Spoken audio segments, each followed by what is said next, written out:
Halloween came early, huh? Ha ha, a mocking voice rang out.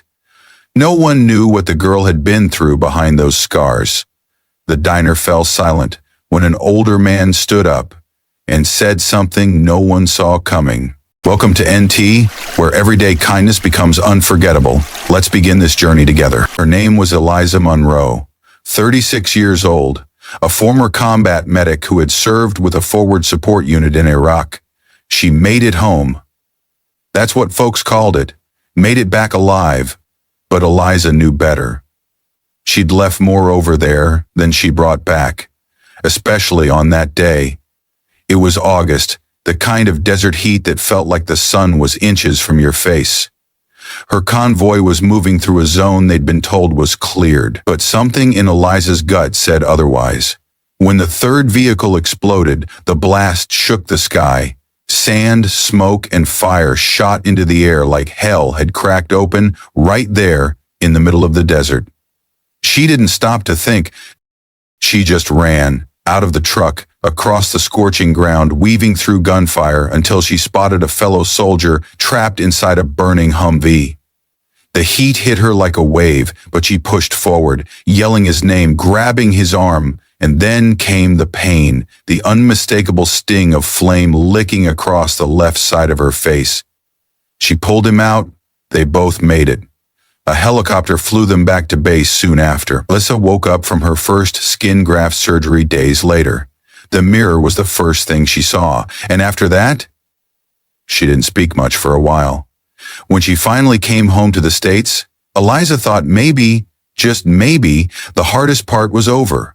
But turns out, some battles don't come with bullets or bombs, and they can still break you all the same. She started applying for jobs. On paper, she was ideal. Medical background, pressure-tested, mission-focused.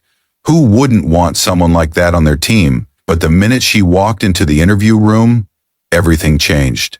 A raised eyebrow, a quick glance that turned into averted eyes, shaky handshakes. We're really impressed with your experience, but the position's been filled. It happened once, then again, then again. 12 rejections, then 20, then 30. No one ever said it out loud, but Eliza got it. Her face made people uncomfortable. The burn stretched from her cheek down her neck, skin puckered and tight. One side of her mouth pulled into a permanent dimple.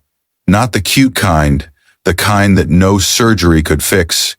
Even smiling came with a sting. At the grocery store, people avoided standing next to her. At cafes, kids would point and whisper, "Mom, what happened to her face?" And their parents would rush them off like she was contagious. Some folks even tried to sneak a picture. Eventually, Eliza started wearing a mask. Long after the pandemic had ended, she lived alone in a small apartment not far from downtown. Her military benefits helped, but they wouldn't last forever. One night, sitting at her kitchen table, staring at another stack of rejection letters, she set her pen down, leaned back, shrugged, and muttered, "Maybe I was better off in the war zone." Then came that rainy afternoon. She was walking down the same street she always did, head down, hands in her pockets, when the smell of warm baked goods drifted through the air. She stopped outside a small place she'd passed a dozen times but never really seen. Maple Corner Diner? Fetid sign, a bell on the door that jingled like something out of a movie. She doesn't know why she stepped inside that day. Maybe it was the rain. Maybe it was the smell of cinnamon rolls, or maybe she just needed a reason to feel human again. The place was cozy, a few empty tables, the clinking of coffee cups, laughter drifting from the back booth, and behind the counter stood an older man wiping down a glass, tall, quiet type. He glanced up at Eliza, and instead of looking away like most people, he looked her in the eye. That alone made her pause. "What can I do for you?" he asked. His voice was calm, deep, but not cold. Eliza hesitated, then almost instinctively she reached into her bag and pulled out a wrinkled job application. "I'm looking for work," she said. "Served in Iraq. I can make coffee, carry plates, clean, whatever's needed." He looked at her a long second. There was something in his eyes. Not pity, something quieter. He gave a small nod. All right. You start tomorrow. Bring your own apron. And just so you know, our customers aren't always the friendliest. Eliza Monroe showed up early for her first morning at Maple Corner Diner. She stood quietly in the staff restroom, fixing her collar, smoothing out her apron, and taking one slow, steady breath. Same face, same burns. But today she wasn't going to let anyone steal her smile. The owner, Patrick Cole, was a tall, thin man in his late 50s, with salt and pepper hair and a habit of speaking in short, clipped sentences. He never really looked Eliza in the face. Start with table 3, he said flatly. Quick, okay? Customers here don't like waiting. The morning passed slowly. Eliza remembered every order, poured every coffee just right. But, just like always, when she appeared in public, there were the usual stares, the double takes, the slight frown from someone across the room, and, of course, the quiet, nosy questions. Wonder if it was a car wreck, maybe a fire.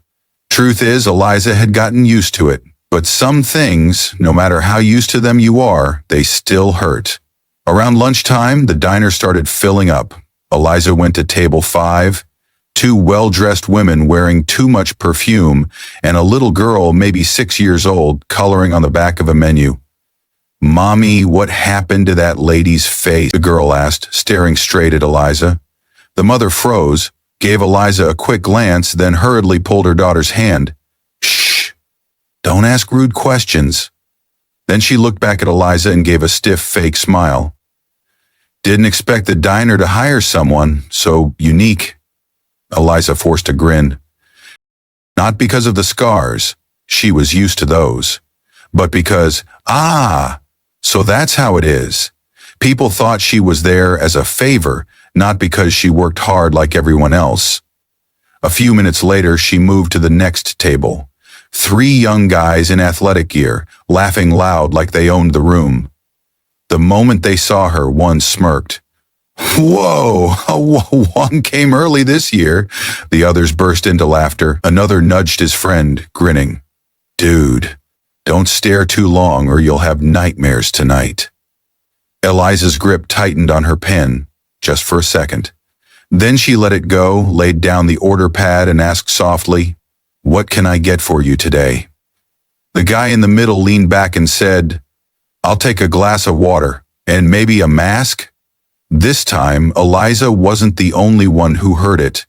A few nearby tables turned to look. Some chuckled, some looked away awkwardly, but no one, not a single person, said anything. Eliza returned to the counter to get their water. Mr. Patrick passed by, glanced toward the loud table, and muttered, Table 6 can be tough, just don't get them riled up.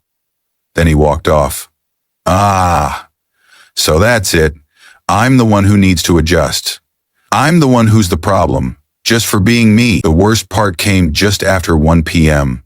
Eliza was cleaning up cups when an older man in golf clothes walked in with a woman who looked like she hadn't set foot in a diner in years and a young man in his 20s. They chose the window seat, part of Eliza's section. As she walked over, she heard the older man whisper, loud enough for her to catch every word, She looks awful. The woman laughed softly, a little too sharp. I don't get why the owner doesn't keep folks like that in the kitchen, out of sight, out of mind. Eliza lowered her gaze, keeping her voice even. Can I take your order? The young man stared at her for a moment, then blurted out, Did you get burned or something, or was it acid to the face? Eliza stood still. Her hands trembled slightly, but her eyes stayed locked. I was injured serving in Iraq. I was a medic. The woman raised her eyebrows, surprised, but her voice was as chilly as ever. Oh, military, I just assumed. She didn't finish the sentence, but Eliza didn't need her to. I'll ask someone else to serve your table, Eliza said quietly and walked away. When she reached the counter, Mr. Patrick was already there. Eliza, he said, voice low. Yes, she answered, still holding the tray. He didn't look at her, picked up a cloth and pretended to wipe something. I think maybe it's best if you head out early today. Some customers are saying they're uncomfortable. Eliza stood there, frozen. Her face didn't flinch, but her chest ached like she'd just been punched. "You're firing me because of my face?" she asked softly.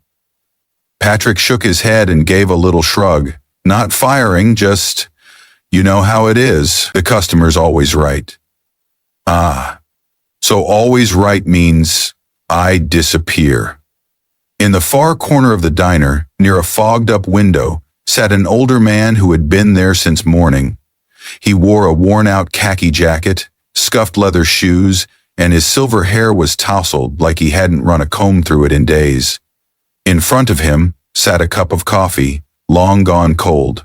He held it gently by the rim but never took a sip. He just sat there, watching Eliza. His name was Walter Griggs, a retired mechanic living alone in a weathered cabin on the edge of town. He'd left work early years ago after a minor stroke and rarely went out these days. But this morning, for reasons he couldn't explain, something had stirred in him, and somehow, his feet had led him to Maple Corner Diner. By chance, or maybe not.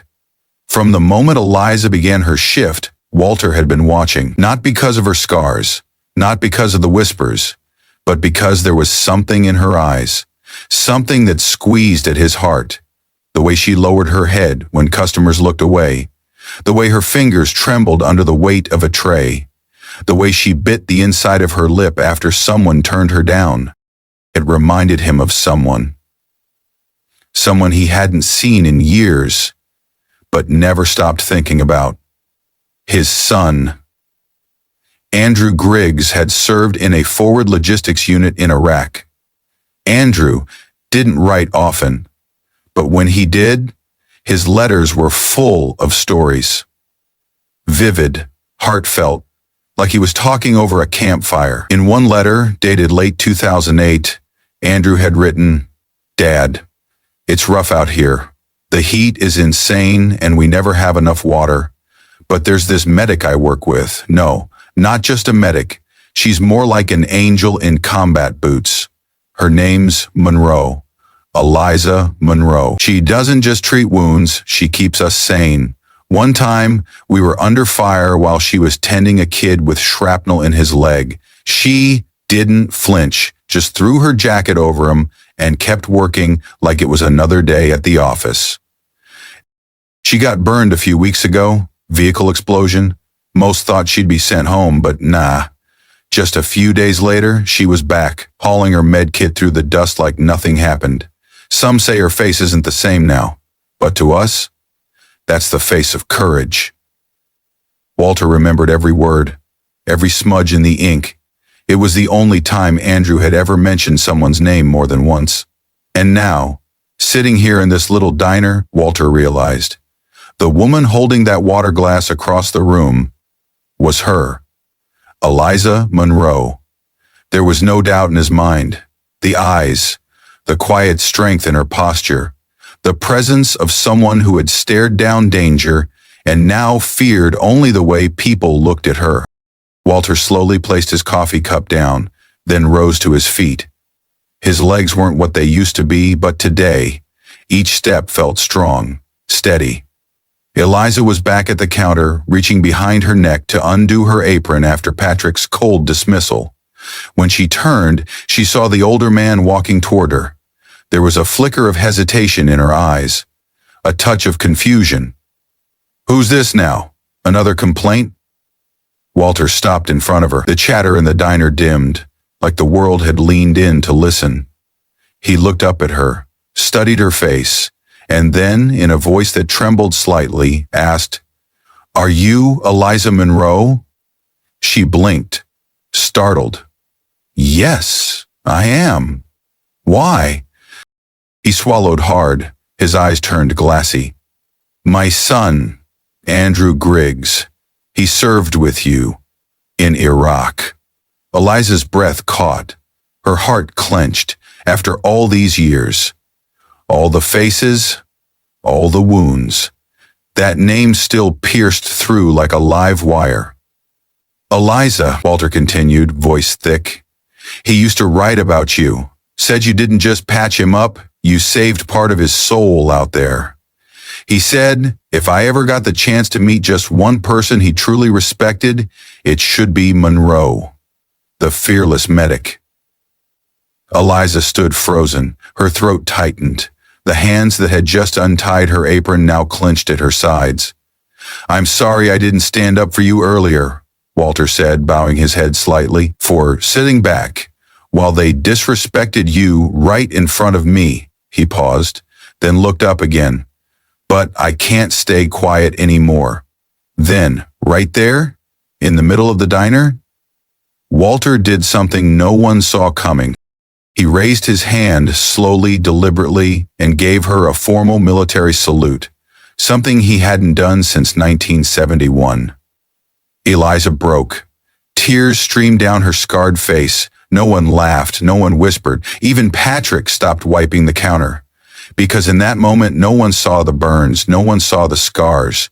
They saw a woman, a warrior, standing tall in the middle of a room full of silence, as a father honored her like the hero she truly was. Walter's salute sliced through the heavy silence inside Maple Corner Diner like a sharp wind. No one took another bite. The sound of forks and knives came to a dead stop.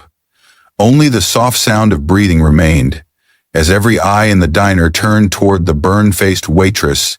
The woman and old man had just stood up to salute. Eliza stood still. Her arms hung loosely by her sides, apron half undone, a small towel lying at her feet, unnoticed. Tears rolled silently down her scarred cheeks. No sobbing, no trembling lips, just quiet, steady tears. Born from acknowledgement, from gratitude, from something deep inside finally starting to heal. Behind the counter, Patrick, the owner, froze midway through organizing receipts. His eyes dropped, and for the first time all morning he truly looked at Eliza, not out of obligation, but out of regret. Near the front door, an older woman who had sneered at Eliza earlier now bowed her head over her plate. She dabbed at her eyes with a napkin and whispered, "I'm so ashamed." In the middle booth, a young couple had been quietly spoon-feeding their toddler while the scene unfolded.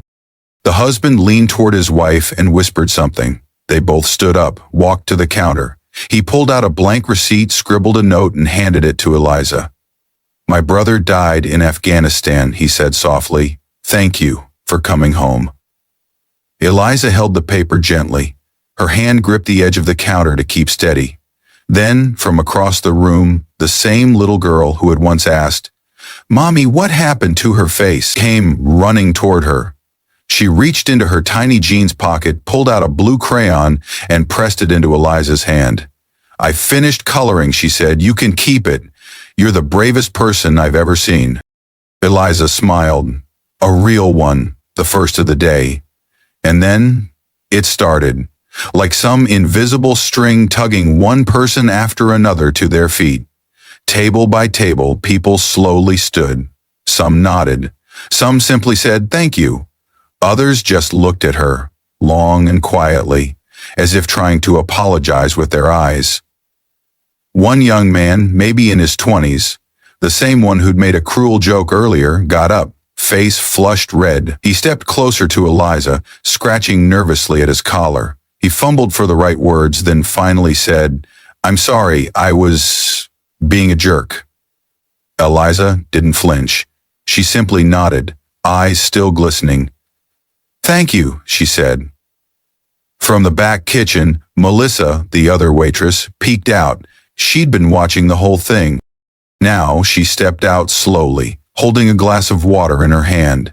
She walked up to Eliza, paused, then simply placed the glass down on the counter. "I'm sorry I didn't stand beside you," she said quietly. As the room quieted again, Patrick stepped out from behind the counter. In his hands was an old wooden frame.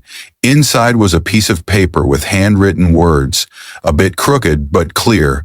"We serve everyone, but we honor those who've served this country first." He hung the frame on the wall above the shelf by the front door. Then he turned to Eliza, and this time looked her in the eye with sincerity. "Would you like to finish your shift?" he asked. Eliza glanced around. No more fearful eyes, no more whispers, just people, human again. And for the first time, she felt like she belonged. She smiled, nodded. Yeah, I'll go make more coffee. Not all wounds are visible. Some people hide their pain behind polite smiles. Some carry an entire chapter of their life behind an apron, a coffee cup, and the words, "Hi there, what can I get for you?" But everyone has a story, and sometimes all it takes is one look of real respect to start the healing. Eliza didn't need pity. She needed to be seen as a person who had lost, who had fought, and who had the strength to keep going. And just like Eliza, there are thousands of veterans out there. Men and women who gave their best for this country, now living quietly among us. They're not asking to be celebrated, they just want to be recognized. We can't change what they've been through, but we can change how we treat them now. Have you ever met someone like Eliza? Someone quiet, strong, but scarred by the way the world looked at them? If you have, don't stay silent like the rest of that diner. Be the one who speaks up first. Sometimes all it takes is one person, one moment to change the whole room.